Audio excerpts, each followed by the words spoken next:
We're starting.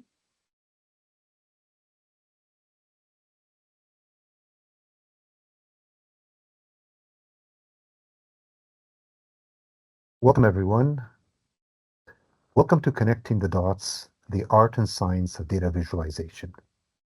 My name is Nabil Beitinjaneh, and I am a faculty lecturer at the School of Continuing Studies. I'm also what they call an academic program coordinator for certain programs on the professional development side, called the Data Science and Machine Learning Program, Professional Development Certificate, and the Data Analytics for Business Professional Development Certificate. I teach multiple courses in data science, data visualization, and data analytics. So we're going to start with a challenge. You're here, we're here to have fun, we're here to learn at the same time. And this is a challenge that I remember since I was a child. Could you connect all 9 dots with 4 straight lines? You can do it on the screen. There's one rule. You don't lift your finger or your pen, and the lines must be continuous. You cannot lift from the screen or, jump around. It has to be continuous. I'm going to let you think about this for a couple of minutes while everybody else joins.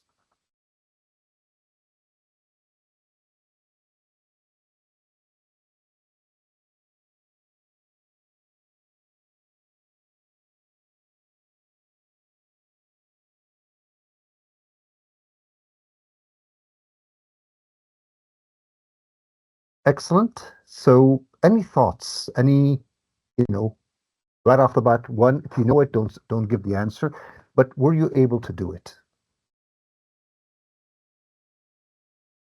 Like you can go into the chat.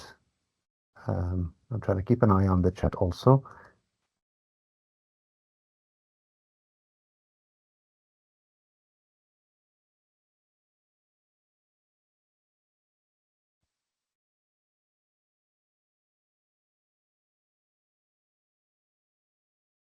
If you weren't able to solve it, don't worry. If it was obvious, I wouldn't be asking it.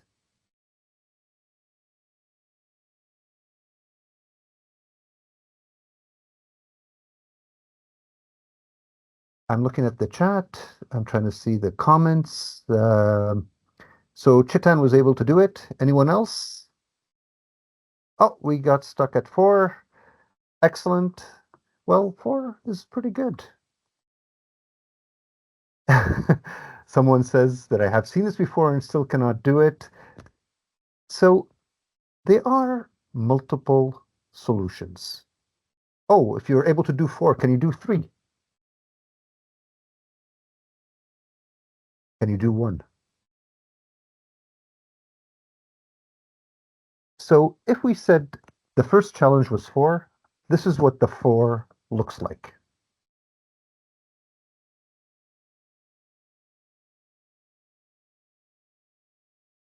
If we're looking at 3, which is possible, this is what it would look like. And 1, you need to go all around the world and back, but it's doable. What's difficult about this is when you first see it, your mind goes into, well, I need to stick to the grid. So the first assumption to break is, well, let me go outside of the grid. And this is what we see in number 4. In number 3, we go much further distance-wise. And the last one is,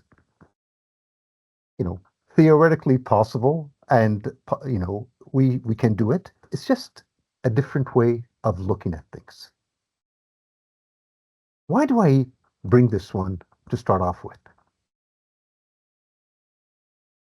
We start with, we need to go beyond what's there. And visualizations reveal hidden insights. It's so much easier to see the answer than to imagine it when you start at the beginning. And this is where asymmetry of information comes in. I know things that you do not know. And I use that to create a discussion and to have us discuss all these, interesting thoughts. And given that this is my presentation, I have a lot of power over the narrative and the context, what I show you, and even,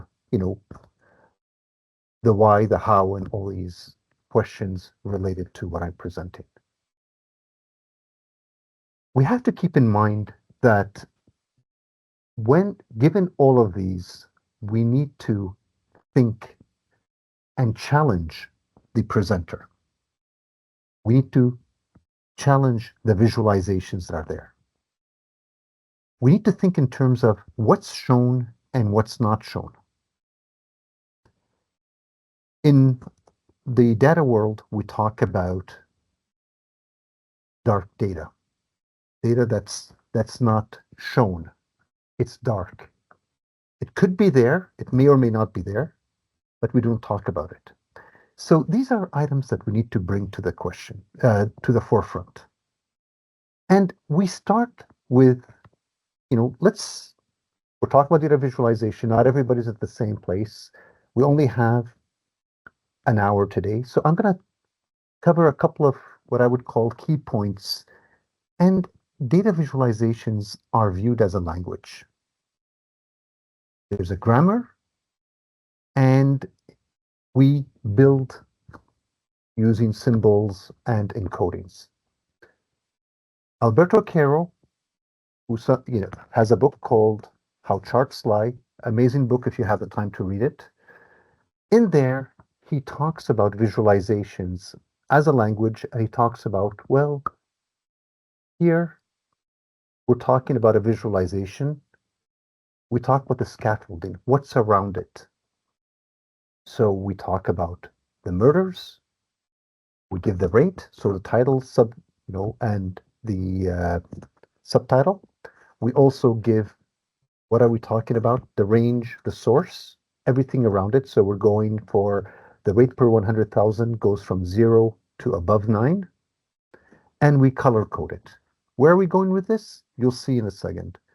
We have the content. This is the USA, 50 states. And by looking at it, we can tell, okay, some states have more crime than others based on the graduation we have. Now let's put it all together. We get a complete chart that has everything in one shot. Now, this is one lens on a data set of murders in the USA. Is there another view that we can have? The answer is, oh yeah, depends on where we want to do it, or, how we look at the data. So this is another one.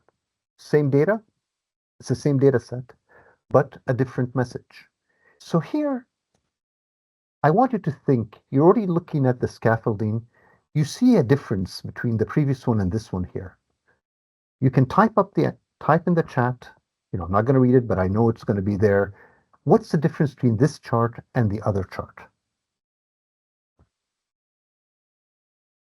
If you look at it, we're looking at same murders, same rate, but here we're looking over time.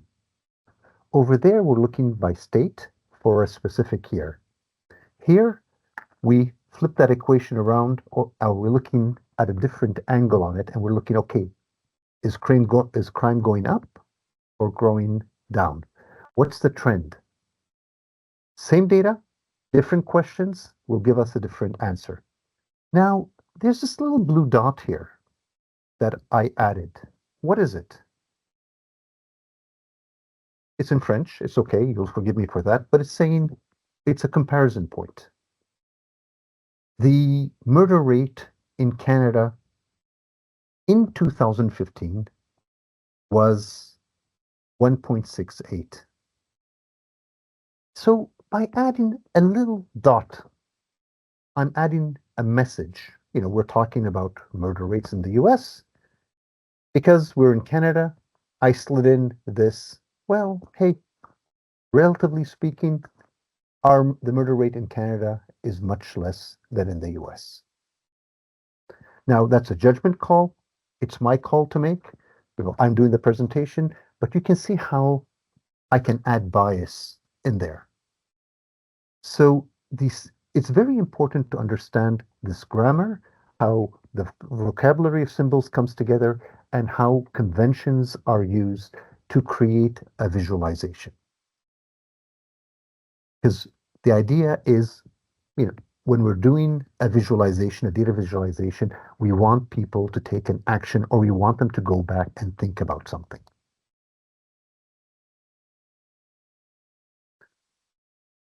Having said that, if we look at data visualization as a language, then there are multiple dialects that that language could have. Think of the term diplomacy. So the charts, we choose charts to clarify. We need to be careful about the issues that happen with charts. We'll talk about those as we're going forward. Some issues, not everything. We need to be able to read visualizations critically, understand them, and always need to be aware of the presenter's choice on the narrative. But this goes beyond the presenter. Where, when I present a visualization, what am I building it on? I'm building it on data. The question that comes to mind, and this is the one question I want you to really think about and go, make it one of those thoughts, that goes through your head. Is data neutral? Is it objective? That's the question. Are we talking about, when we talk about data, when we grow up, in our mind, data is neutral. If I'm asking the question, obviously, I'm challenging that. If you have a couple of seconds, I'll go quiet. If you want to write your ideas or thoughts about, is data neutral or objective? What are your thoughts? Anything that goes through your mind based on this question?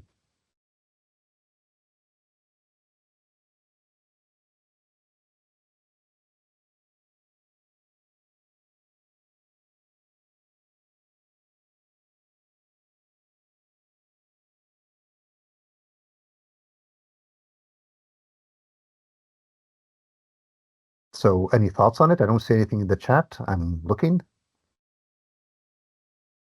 I only see murders in the 51 state. I'll ignore that.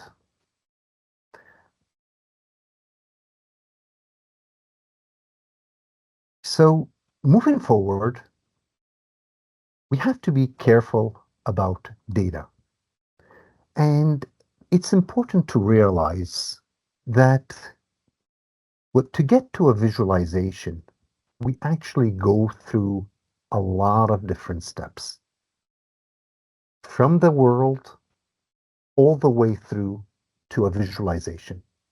And actually, Dr. Bertoni did a lot of work to explain all the biases and all the challenges that happen from the world all the way through to a visualization. I summarize the key points over here, and we're talking about, we start with data collection issues. We choose what to collect, and sometimes we're limited in what we can collect. It starts over there at the beginning. Then we go through a whole process of cleaning, processing the data, transforming the data, deciding on which visualizations we want to do or to generate, and then at the end, we do the visualizations, the presentations, and we choose what we're going to talk about, the insight generation part. Along this chain, many things could happen. And the reason I thought of the data sausage factory or the sausage factory, when I was younger, I remember we once were having discussions about sausages, and the answer I was told at the time is, it's better not to know what goes into a sausage. Maybe sausages today are done differently than when I was younger. However, it was viewed as, ooh, like there's so much that goes into a sausage. It's better not to know what goes in there. Just eat it. It's good. You like it. Don't ask questions. Now that I'm older and my body cannot handle sausages too well, I question the process. I question the starting point and everything that happens till I get the processed factory output. Okay? So this is why I bring this up. It's important to realize that there's a lot of things that happen along the way, all the way from the beginning. And many books have been written on the topic, including Data Feminism, an amazing book that talks about how we are biased towards, let's say, if you want to take it from a gender perspective, toward males. Simple things like the iPhone. The size of the original iPhones were made based on hand size of men. Same thing happens with crash dummies. In many cases, the crash dummies were built on male physiques and weights.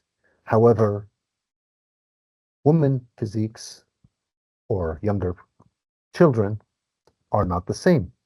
So they would end up with more injuries based on that. So we have to be very careful about where we start with, what data we look at.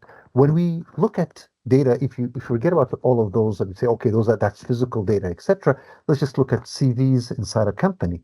If we train our AI or machine learning on data that we have from people that apply to us, are we biased to the people that have applied to us in the past or the people that we have selected in the past? Or are we removing bias from that data? So we have to be careful about that part. I put this in front of you, and we talked about pitfalls, we talked about different things, and I wanted to talk about the world and how things happen. This is a visualization on what we call significant earthquake data visualization. And we're looking at earthquake data over time. We're starting at 1900s. We're going to 2020 approximately. I think the data stops around 2018. And we're looking at the magnitudes. And we look at this, okay, a reasonable visualization, maybe not the best of visualizations. And the question I have for you here is, I write it here. Are we getting more earthquakes with time? Should I sell everything I own, go live on an island, enjoy the rest of my days, read a couple of books? Is that it? The world is ending? I'm looking here, I see a lot more earthquakes. What could be happening over here? And when I ask questions, I'm asking it, they're rhetorical questions I know the answer to, or at least I have an opinion on why things are happening. But when I ask questions, I'm usually hoping that you ask yourself the same questions or you try to come up with answers, even if they're not right, or just by the act of thinking through a question and you hear an answer, you learn a lot faster. So when you look at this, suddenly you're starting to see a lot more, or at least it seems that way. What's the issue? Emily got it right. There could have been a lack of data records of earthquakes in the first half of the century. Cool. The other one, Sonia said, we're likely to just be able to detect earthquakes better and record them. And that's the answer. Over time, we have, technology is getting better. Science is getting better. So our ability to detect earthquakes, especially when we're talking about the lower magnitude ones, is much higher and much better. So when you see a lot more data that's happening over here, this doesn't mean that suddenly we have more earthquakes. We're just able to see them or record them, is a better way to call it. Okay? So This is all about the data and the world. Now we're looking at, CO2 is a big issue, carbon emissions, carbon taxes, everything else, huge. And now we're looking at different countries, or actually countries and regions. I chose what I want, but I looked at the top five and I looked at regions, China, North America, Canada, US, I lumped together. That's a choice that I did. The European Union altogether, India and Russia. These are the top five. And we see over time, and actually this visualization is pretty amazing. If you go back, you can go there on our World and Data, and you can go all the way back to the 1800s. And at that time, there was only, like the big CO2 generator was the UK. And then from there, other countries came in. The UK now, if you look at it as a separate country, so low in relative terms, it doesn't matter anymore. But these are the top five countries or regions. Cool. So we all will say China. Oh my God, North America. Terrible. India, what's going on over there? The European Union. Actually, it's on the right trend. North America seems to be on the right trend, but the other ones are going up. Russia is stable. Everybody will go, politicians will go and say, let's tell China to reduce their emissions. Let's India, why are you doing this? Bad. Now, this is one view on a data set. Are there any other views? Think about it. What's special about China and India, for example?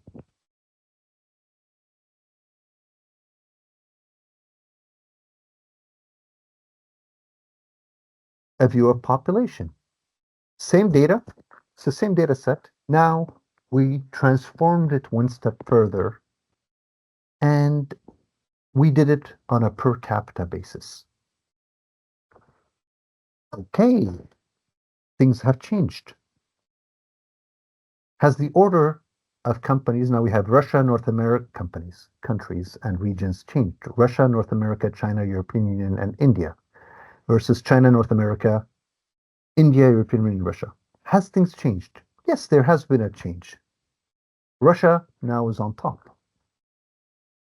Oh my God, those Russians. We need to go talk to them. Putin, we have to talk. But have we forgotten something by doing this?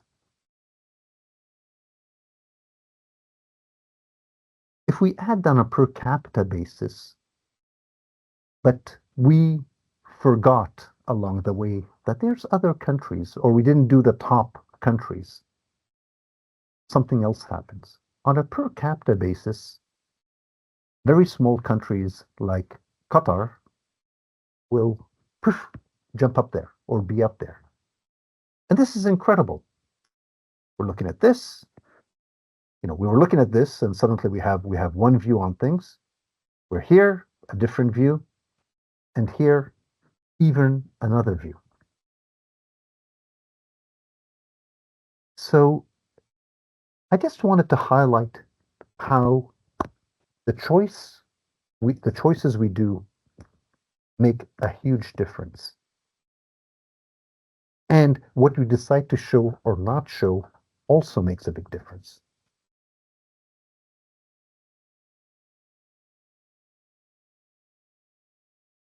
Let's go back in history.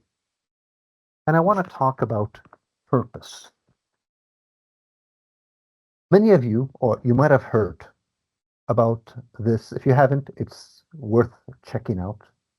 The Charles Booth poverty maps, which is actually very, very intriguing. Because if you look at the time frame it was done, we're talking about 1889 to 1903. This was in the Victorian time frames. Charles Booth was a businessman. Um, there was a lot of issues or discussions in London about poverty and the choices people make, etc. So he went back and he said, okay, let me go and understand it. So he went around with a notebook and started visiting different areas, starting with the East End, which was a very poor area in London. And he started doing interviews and he started color coding streets based on different parameters. To go forward a bit, suddenly by doing this work, he found or he was able to reveal that one third of Londoners, or 30% to be more precise, lived in poverty.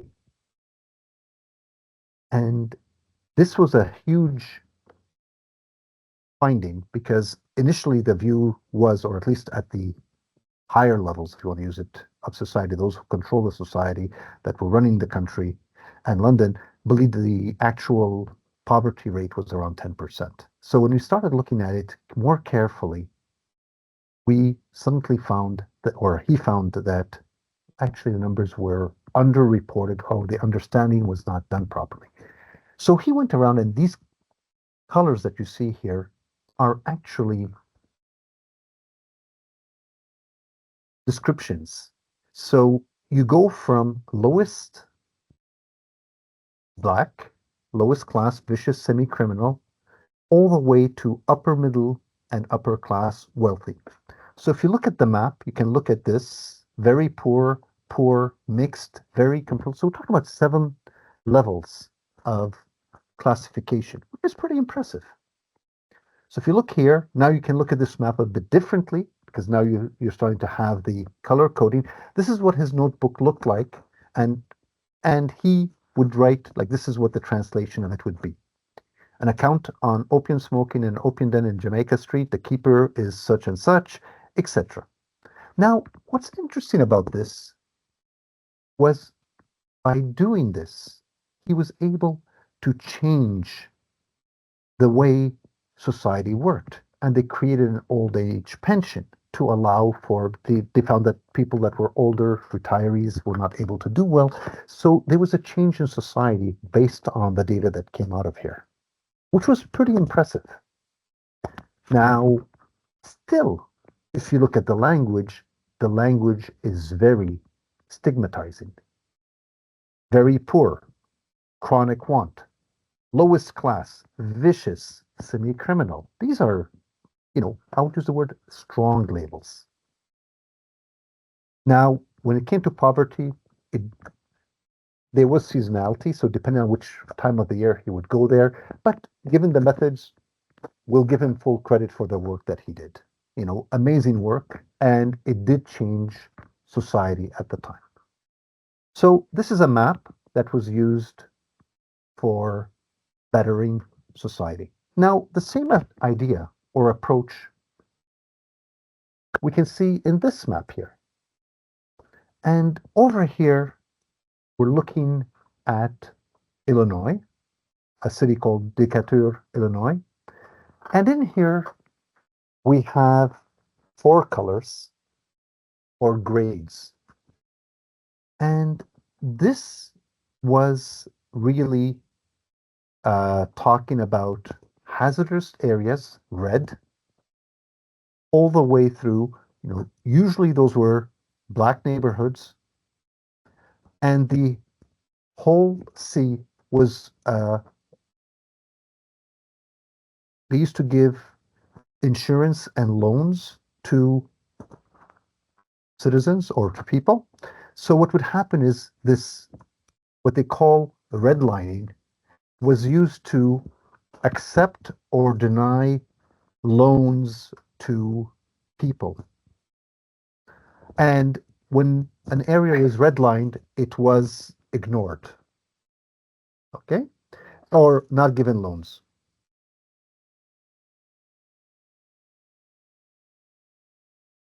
So this is one of the big issues with redlining. And what would happen here is society was did not benefit from it because when you don't get loans and you wouldn't get mortgages, you wouldn't get insurance, development would be stunted. So in one case, we were pushing reform. In the other case, we were fueling exclusion. It's always a question of presentations. And these maps were private. They were not in the public domain. So these were run by companies. Actually, there's not many maps that were made available. Many were made after the fact to show how it was done. And if you look at this here, and this is where I got some help from Perplexity, is I said, how would we code it? It'll say grade A is green, grade D is red. And if you look at it over here, we're looking at black, minority, or pro white. We don't want to help them. Even if they had assets, we don't really want to help them. Well, it's the way it happened. And the language that was used excluded or increased inequity. And this is something that we have to be aware of, how language is used, how visualizations are used.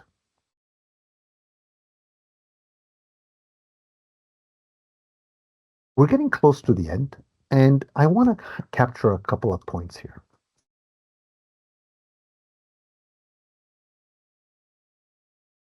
When we talk about data, if we don't visualize the data,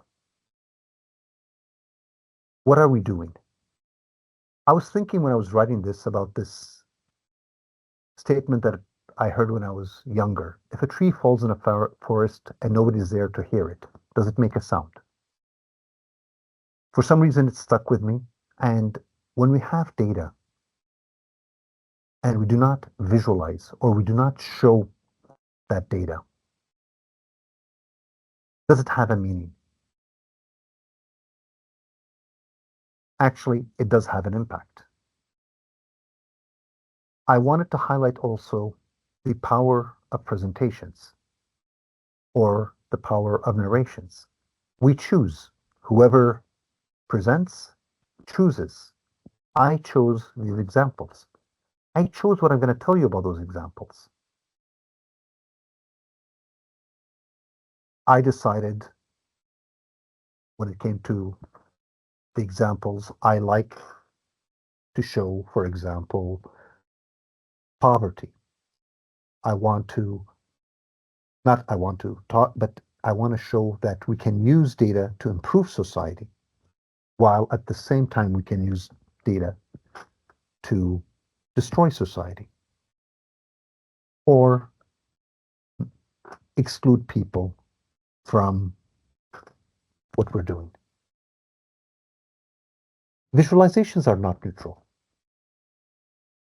So it's very important and incumbent on us to spend time understanding the data. Not just the data, the whole chain, including the person presenting. Because someone can take the same charts that I used and talk about or discuss with you a much different story. So visualize, we have to keep a critical eye on everything that we're seeing. And we need to understand each step in the way, along the way. If we don't do that, we're going to run into issues. Now, this went a little bit faster than I expected. I'm going to take questions, but I do have some more slides. Um, given that we have a couple more minutes in the presentation, I had, seems that I'm running on nervous energy, so I'm talking a little bit faster than I expected. So why don't I just want to highlight the books that I used for today. Alberto Cairo, How Charts Lie, amazing book, and Data Feminism, another amazing book by Catherine and D'Ignazio and Lauren Klein. Two great books to read. These are the data sources I used. If people want to know, did I use generative AI? The answer is yes, I did quite a bit. And a lot of it was to validate sources, make sure that I'm holding towards a narrative. These are the points I wanted to cover. And when I showed the slides and each visualization, am I covering what I said I'm going to cover? Did I forget anything? So all those were in there. And to make sure my English or the language I used was clean and very succinct. We'll talk about this in a couple of seconds, but what I'm going to do is I'll just deviate a bit and talk about historical language going back in history. I like the period, the 1800s for some reason, late 1800s, early 1900s. Sounds like a long time ago. It's not that long ago. And I guess before I go forward, there is some visualizations by W.E.B. Du Bois. In there's some terms that we no longer use. Today we use Black Americans or African Americans, and it's in the slides. That's why we have to bring it up. We have to be clear that language evolves and the choice of the words we use reflects our values on dignity, inclusion, and respect. So this is W.E. Bois. In 1900, he went to Paris and he presented there 60. This is what where he presented looked like. 60 slides or charts, maps and graphs that were hand drawn on the situation of Americans or African Americans at the time. This was done with students at the Atlanta University, and there was a curator that helped make this happen. Beautiful setup, and this is the type of visualizations that he did. When was this? We talked about the 1900s, 35 years after the abolition of slavery. There was segregation at the time and voter suppression, a lot of work going on to marginalize or to continue to marginalize African Americans. There was a lot of implicit and pseudoscientific racism to justify why whites were better. At the same time, there was a lot of work happening on reforms, and there was a lot of social sciences coming out at the time and data to explain what was happening. So W.E. Du Bois did a whole series of slides that looked like this, or presentations that looked like this. Proportion of freemen and slaves among African Americans. And we look at it from 1719 to 1870, we can see that approximately 80 to 85 slaves, and after the 1860s, bang, we're up to 100% freemen. The visualizations were incredibly well done by hand. You can see the coloring was done by hand. And the purpose, he had a purpose, which was very interesting. It was to counter racist narratives that were happening over there using data. And he had a message in there. Black Americans were thriving despite systemic oppression, despite the fact that they were not free for the longest of times. Only 35 years after, this is where we are. So these are the businessmen in the US, how much capital they have, what they're doing, where does their capital come from? And what work do they do compared to whites? Where does the money go? How many people are there? So it's pretty amazing work that was done, especially when you go back and you think this was the 1800s or the start of 1900s. All this was done. Pretty amazing work. And this is the type of work that when I looked at it, I was so surprised to see the level of graphism or design that was happening at the time. And it turned out that actually there was not a lot of coverage given on the topic at the time, which is very surprising. But it also goes with what does the mainstream media cover at any one point? There was a lot of good work done, a lot of good data, very clear messaging.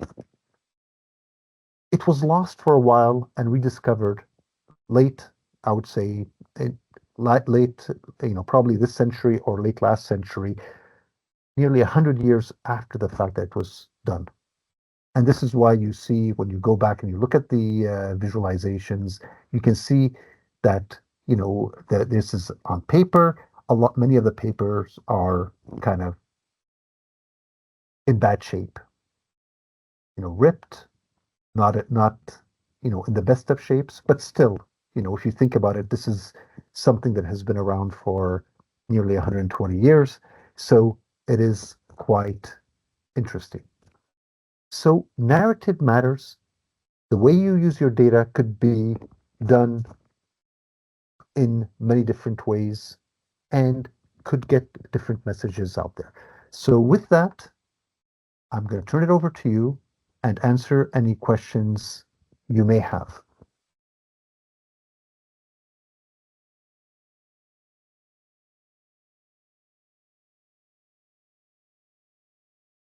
Does anybody want me to go back on a slide, go into more detail onto something?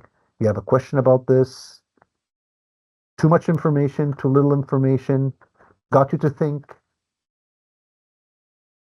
You're able to make some new connections?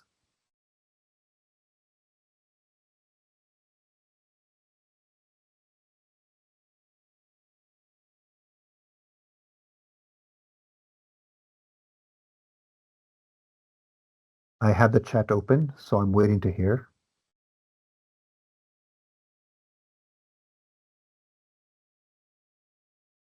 If we don't have any questions, what we will do is we'll talk about an online information session. Derek is asking a question. What do you think about how data is being represented now and what we can do to address it? So actually, Derek was the one who prompted me to add the term critical lenses to this presentation.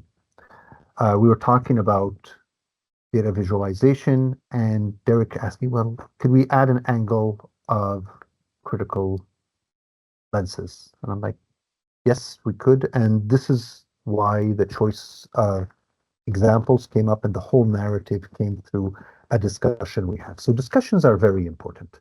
So data today, there's a lot of ways data is misrepresented. Some of it is intentional through choice, what we call cherry picking. Some of it is the way we show the data.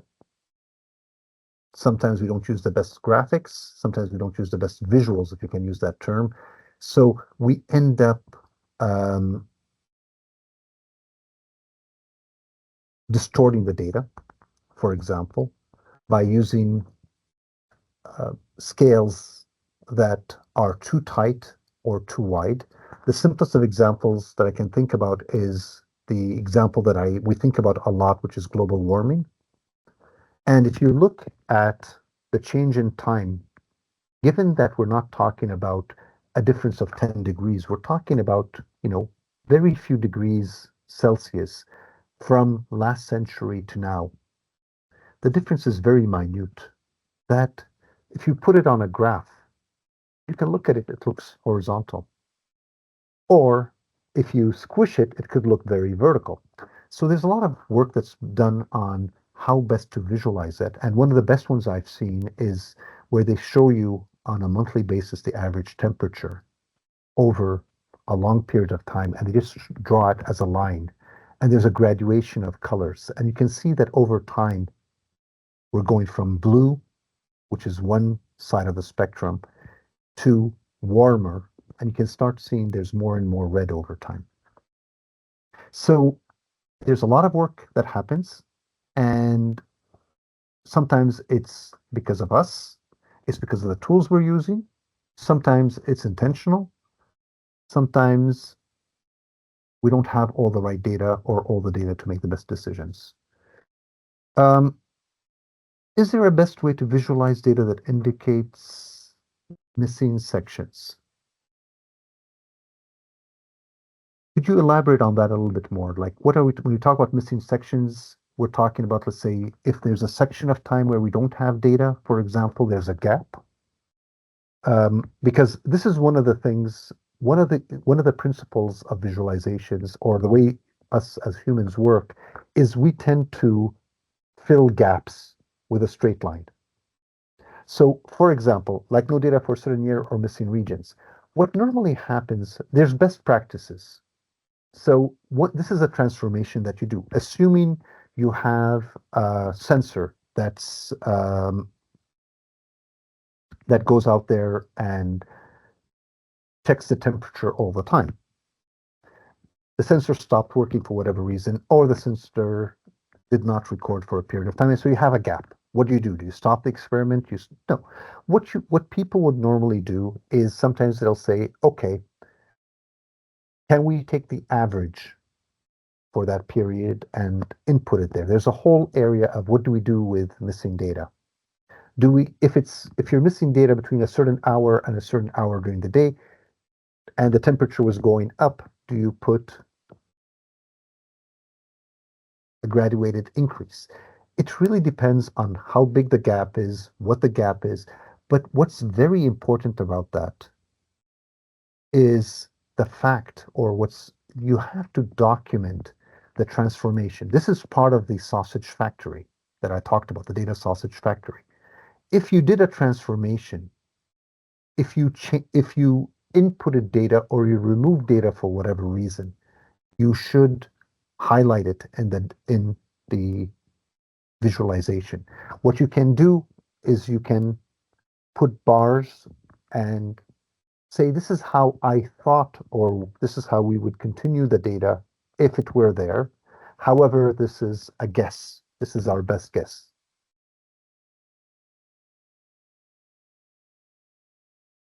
So where are we? There's something about LLMs. Bias in data and its impact when used in training the LLM. Definitely today, there's a lot of work going on about using LLMs to help us understand data. And I find that very impressive. I'm using, as I told you, I'm using generative AI a lot of the time to help me with the work I'm doing.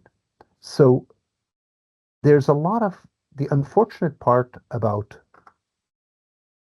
the LLMs is the bias that's built into it. So you have to be careful about it, but bias is always going to be there. One of the first things we learn when we're working with data is bias is there. The real challenge is how do you minimize or mitigate it or document it? You have no choice. Bias is going to be there. So, as we would say, get used to it or accept it, document it, explain what you can do, see how you can improve the data or get better data with less bias over time. So using LLMs, one of the big challenges with LLMs is you do not know the biases that come with it. One of the biases that come with LLMs for sure is what I call, what is everybody thinking? Because everything the LLMs is trained on is what's out there. So what you end up with is you get majority type rules or majority type output, which will cover or hide minority type data. English is the most commonly used language globally, and there's a lot of documentation in English. So usually you find that when you're doing translations, to English and from English is the best. And when you're dealing with rare languages, translations are not that good. And similarly, when we talk about LLMs specifically, well, you're going to end up with weaker or less rich output. So we have another question over here. My question is, if you have certain creators or resource or group that shares bait-sized consumer, oh, yes. So one of the best places that I would go to is called, I have the book in front of me because I use it all the time. There's a community around it. It's called Storytelling with Data. It's by Cole Nussbaum Knaflick. Very well-known book, and there's a community around it. It's one of the best around that will give you that broad understanding of data visualization, how to do a data, how to do storytelling with data, what are all the issues you should focus on, the process, etc. Amazing book, and what's important about it is the community that comes with it. Worth joining. I recommend you strongly to do it. I use this book in every course that I teach with other books. Other questions?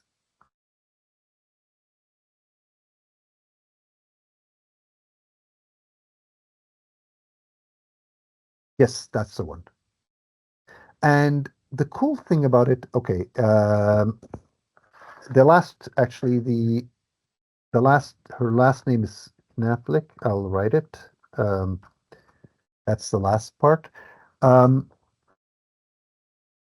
she is coming up with a new book, which is called Before and After, which originally where I wanted to focus today on, but then with the questions I was asked, I thought that maybe the critical lens is more important, but the before and after transformations is very important.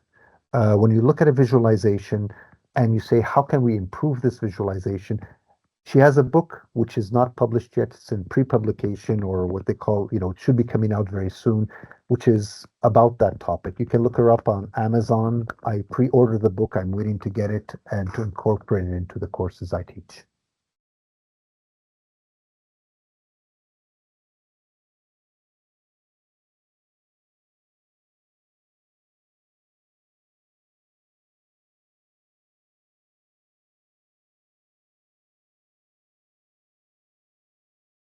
Okay, so with that, I believe there's no more questions. My course. Okay, I teach in multiple courses. So the data visualization is taught in data science for business decisions. It's the YCBS 256. We have a course that just started 2 or 3 weeks ago called Information Visualization. And what you saw on Dubois actually was part of that course that I taught yesterday, actually. So I thought, so that's why I put it as backup if I went quicker. And there's so we have a workshop on data visualization that we give once a year also. So there's multiple places where we give it. We also give it as part of leading data science teams and projects. So there's different courses you can go to pick this up, but the most, I would say, the lead, like the 256 information visualization also are the courses that information visualization is a course focused on information visualization, including data visualization. And we do make a distinction between both.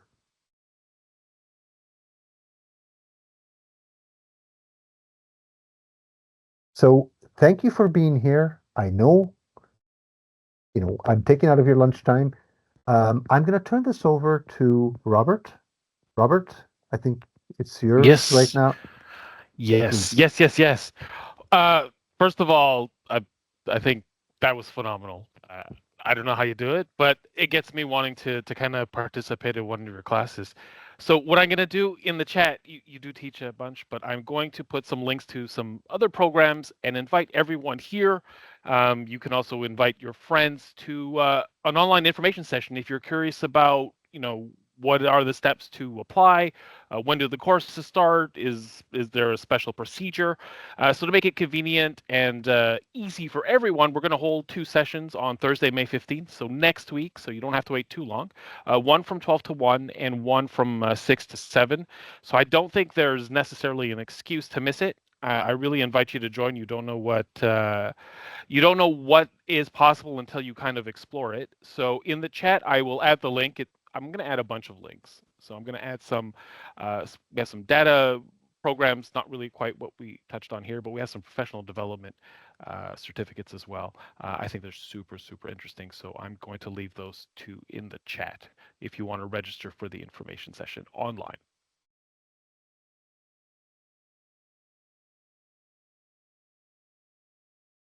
It's also not too late to ask a question if you guys have any other questions.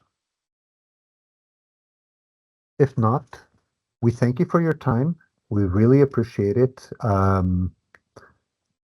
You have my email. It was in the presentation. You will be getting a recording in the next couple of days. It's like the time we look at the recording and make sure everything is fine. We'll send it to you. We'll send it to the emails of those who participated. So if you have any questions, I'll put my email in the chat. Feel free to ask anything related to data and visualizations. That's what we're here for. I can introduce you also to Alejandro, my colleague, who teaches the graduate certificates, the one that the information visualization is in. So there's a lot of interesting courses out there that you can learn about and or programs you can learn. But even if you want to talk career, you want to ask questions, how do I do this? What books can I read? Ask. We're here. It's a pleasure to talk to you at any, whether you're students or not. It's always fun to learn from you because if you're asking questions, that mean you're interested in the topic. If you're interested in the topic, we're interested in the topic. So suddenly, we have an affinity, and you never know how this affinity can grow into opportunities or just friendships over time.